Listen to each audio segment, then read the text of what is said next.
నమస్తే, welcome to Aadan మరో కోణం. నేను కిషోర్ కుమార్.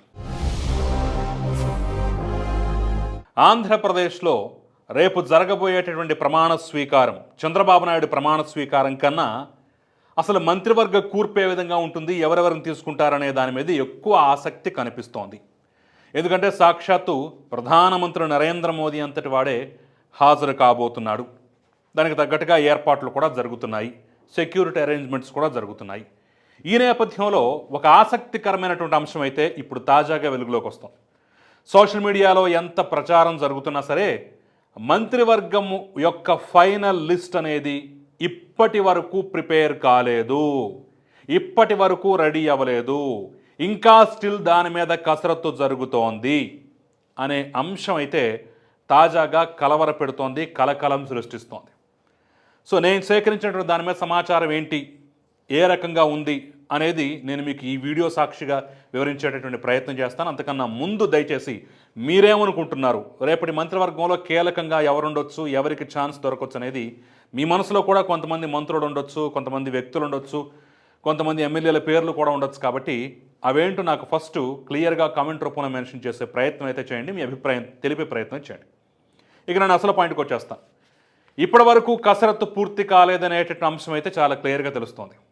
నేను కొంతమంది అధికార ప్రతినిధులతోనూ, పార్టీ లెవెల్లో అంటే టీడీఎల్పీ లెవెల్లో పనిచేస్తున్నటువంటి కొంతమంది వ్యక్తులతోనూ, అట్ ద సేమ్ టైం తాజాగా గెలుపొందినటువంటి ఒక ఎమ్మెల్యేతో కూడా మాట్లాడాను.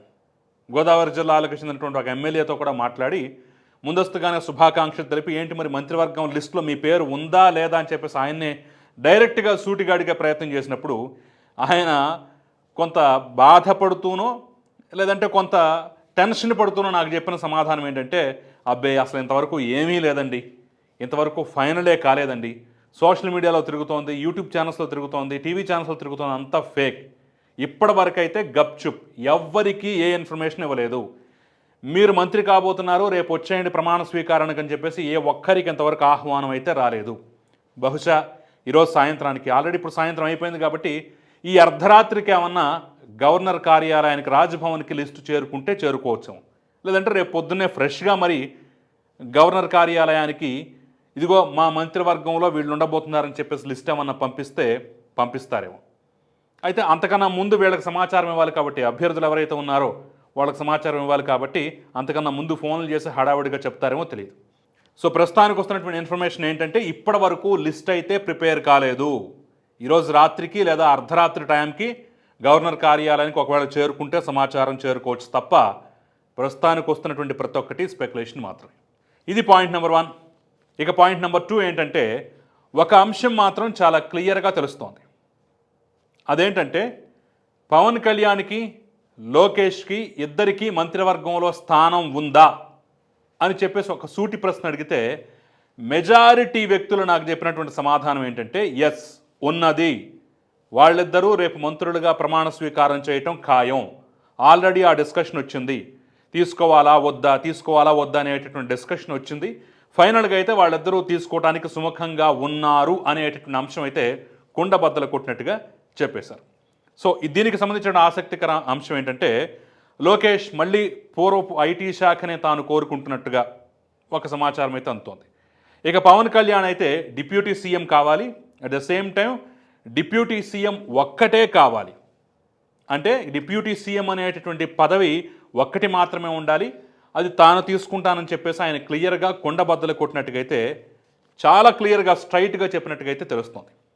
అంటే గత ప్రభుత్వంలో ఏకంగా 5 ఉప ముఖ్యమంత్రులు, అంతకుముందు చంద్రబాబు నాయుడు సర్కారులో 2014 నుంచి 19 వరకు ఉన్నటువంటి సర్కారులో 2 ఉప ముఖ్యమంత్రులు, ఇవన్నీ మనం చూసాం కదా. సో అలా కాకుండా సీఎం తర్వాత డిప్యూటీ సీఎం పోస్ట్ అనేది ఒక్కటే ఉండాలి, 2-3కి పంచడానికి వీల్లేదు, ఆ డిప్యూటీ సీఎం పోస్ట్ మాకు ఇవ్వాల్సిందే అని చెప్పేసి అయితే పవన్ కళ్యాణ్ క్లియర్గా చెప్పినట్టుగా తెలుస్తుంది. ఇక దీని మీద మరో వాదన కూడా వినిపిస్తోంది. అబ్బే పవన్ కళ్యాణ్ మంత్రివర్గంలోకి రాడు, మంత్రివర్గంలోకి వచ్చే అవకాశం కూడా లేదు అని చెప్పేసి అయితే కొంతమంది వాదిస్తున్నారు. దానికి వాళ్ళు చెప్తున్నటువంటి స్పష్టమైన కారణాలు ఏంటయ్యా అంటే, ఆయన ఇప్పటికే 3 నుంచి 6 సినిమాల వరకు కొత్తగా సైన్ చేసి ఉన్నారు.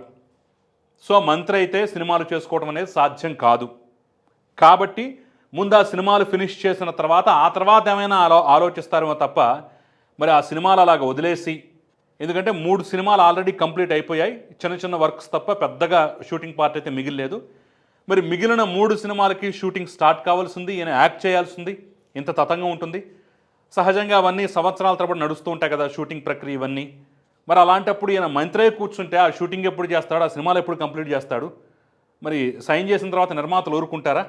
కాబట్టి వాళ్ళకు కూడా న్యాయం చేయాలి. కాబట్టి ఈయన మంత్రి పదవి తీసుకోకుండా తన వాళ్ళకి మంత్రి పదవులు ఇప్పించుకొని అవసరమైతే ఆ డిప్యూటీ సీఎం కూడా నాదెండ్ల మనోహర్ లాంటి వాళ్ళకో మరొకళ్ళకో కట్టబెట్టి తాను మాత్రం శాసనసభలో జనసేన పక్ష నాయకుడిగా కొనసాగుతాడు తప్ప మంత్రివర్గంలోకి వచ్చేటటువంటి అవకాశం లేదనేటటువంటి ఇంకొక వాదన కూడా వినిపిస్తోంది. అయితే మెజారిటీ మాత్రం నాకు చెప్పినటువంటి సమాచారం, నేను తెలుసుకున్నటువంటి సమాచారంలో నాకు చెప్పిన వాళ్ళు మాత్రం లేదు ఇద్దరూ మంత్రివర్గంలోకి వస్తున్నారనేటువంటి అంశాన్నే క్లియర్గా కుండబద్దలు కూడా చెప్పారు తప్ప మరి ఈ వాదనే తెర మీద తీసుకురాదు.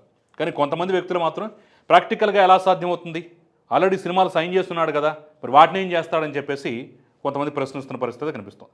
సో మరి ఇప్పటికీ లిస్టు ప్రిపేర్ కాలేదు కాబట్టి పవన్ కళ్యాణ్ ప్రస్తుతానికి ఉంటున్నాడా లేదా, ఈ లిస్టులో ఉన్నాడా లేదా, తీసుకుంటాడా లేదా అనేది ఇంకా సందేహాస్పదమే. ఇక లోకేష్ విషయం కూడా అంతే. లోకేష్ పూర్తిగా పార్టీ బాధ్యతలే చూసుకుంటాడు. ఆయన పార్టీని సెటరేట్ చేసుకోవటం, ముఖ్యంగా రాయలసీమలో ఇంకా బలం పెంచుకునే విధంగా చేయటం, దాంతోపాటుగా పార్టీ పరమైనటువంటి కార్యక్రమాల క్యాడర్ను అంతా తన దారిలోకి తెచ్చుకునే ప్రయత్నం. ఇప్పటివరకు చంద్రబాబు నాయుడు ముందుని నడిపించాడు. ఇక మీదట ఈయన ముందుని నడిపించాల్సిన బాధ్యత కూడా ఉంది కాబట్టి ఎక్కువగా దాని మీద దృష్టి కేంద్రీకరించాలి. కాబట్టి మంత్రి పదవి తీసుకుంటే అడ్డు కాబట్టి ఆయన కూడా తీసుకోవడం చెప్పేసి కొంతమంది చెప్పినా మెజారిటీ ఇప్పుడు ఏమంటున్నారంటే పవన్ కళ్యాణ్ అలాగూ మంత్రివర్గంలోకి వస్తున్నాడు, చంద్రబాబు వారసుడిగా లోకేష్ కూడా మంత్రివర్గంలోకి రావాలి కాబట్టి ఈయన కూడా తీసుకుంటాడు, పైగా ఐటీ మినిస్టర్ అడుగుతున్నాడని చెప్పేసి అయితే ఒక పక్క. మరికొంతమంది గట్టిగా బలంగా చెప్తుంది ఏంటంటే మరి ఈయన రెడ్ బుక్ పేరుతోటి కొన్ని కామెంట్లు చేశాడు.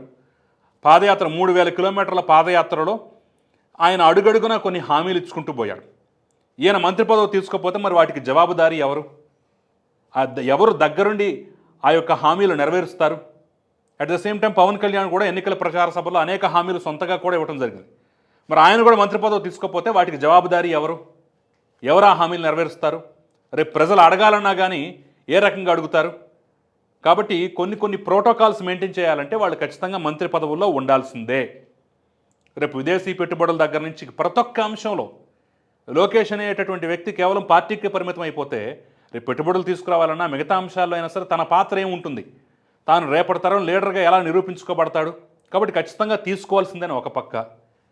వాళ్ళు హామీలు ఎన్నో ఇచ్చారు పాదయాత్ర సమయంలో, ఎన్నికల సమయంలో, వాటికి బాధ్యత తీసుకోవాలన్నా వాటిని నెరవేర్చాలన్నా సరే మంత్రి పదవి కంపల్సరీ అని చెప్పేసి ఇలా వాదోపవాదాలు జరుగుతున్నటువంటి క్రమంలో ఇప్పటి వరకు ఫైనల్ లిస్టు రాకపోవటం, ఎప్పటికొస్తుందో తెలియకపోవటం, ఇలా పవన్ కళ్యాణ్కి లోకేష్కి మంత్రివర్గంలో స్థానం అనే అంశం మీద భిన్నవాదనలు వినిపిస్తున్నటువంటి క్రమంలో అయితే ఈ సస్పెన్స్ రేపు ఉదయం వరకు కొనసాగే ఆస్కారం అవకాశం అయితే బలంగా కనిపిస్తోంది. ఇక ఫైనల్గా ఇందులో చెప్పాల్సినటువంటి అంశం ఏంటంటే జనసేనకి 4 స్థానాలు, మంత్రి పదవుల్లో 4 స్థానాలు వచ్చేటువంటి అవకాశం ఉన్నట్టుగా అయితే చాలా స్పష్టంగా తెలుస్తోంది. మరి అది పవన్ కళ్యాణ్తో కలుపుకొని వస్తుందా, పవన్ కళ్యాణ్ లేకుండా 4 స్థానాలు వస్తుందా అనేది అయితే తెలియదు. అంటే ఆయనతో పాటు కలిపితే 5 స్థానాలు అవ్వచ్చు, లేదా ఆయనతో కలిపి కూడా 4 స్థానాలు అవ్వచ్చు అని చెప్పేసి అయితే కొన్ని నంబర్లు అయితే వినిపిస్తున్నాయి. ఇక బీజేపీకి 2 స్థానాలని, లేదా 1 స్థానానికే పరిమితం అయిపోయినా ఆశ్చర్యపడాల్సినటువంటి అవసరం లేదని చెప్పేసి కూడా కొన్ని కామెంట్లు వినిపిస్తున్నాయి. అందులో కూడా ముఖ్యంగా సుజనా చౌదరి, కామినేని శ్రీనివాస్, వీళ్ళిద్దరిలో ఎవరో ఒకళ్ళకి ఛాన్స్ ఉంటుంది. సత్యకుమార్ యాదవ్ని కూడా తెర మీదకి తీసుకొస్తున్నారు. మరి ఆయన సుముఖంగా లేడని కాసేపు, లేదు ఆయనకి ఇచ్చే ఉద్దేశం బీజేపీకి లేదని కాసేపు, ఇలా రకరకాల వార్తలు అయితే వస్తున్నాయి. సో ఫైనల్గా చెప్పొచ్చేది ఏంటంటే జనసేనకైతే 4 స్థానాలు అయితే కన్ఫర్మ్గా, బీజేపీకి 2, ఒకవేళ ఏమన్నా కొంత పరిస్థితులు ఏమన్నా కొంచెం మారిపోయినట్లయితే అప్పటికి 1 స్థానానికి మాత్రమే పరిమితమయ్యే ఛాన్స్ అయితే చాలా క్లియర్గా ఉన్నట్టుగా తెలుస్తోంది. సో ఇది ప్రస్తుతానికి ఉన్నటువంటి సమాచారం. మంత్రివర్గం కూర్పు మీద అనేక విశ్లేషణలు, అనేక వాదనలు వినిపిస్తున్నా ఇప్పటి వరకు దానికి సంబంధించినటువంటి ఫైనల్ కసరత్తు పూర్తి కాలేదనేటటువంటి అంశం అయితే చాలా క్లియర్గా తెలుస్తోంది. వీళ్ళిద్దరూ పవన్ కళ్యాణ్, లోకేష్ మంత్రివర్గంలో చేరటం ఖాయం అని చెప్పేసి అయితే మెజారిటీ వర్గాలు ధృవీకరిస్తున్నా, చేరకుండా ఉండే అవకాశం కూడా ఉందని చెప్పేసి కొన్ని కారణాలు అయితే తెర మీదకు తెస్తున్నారు.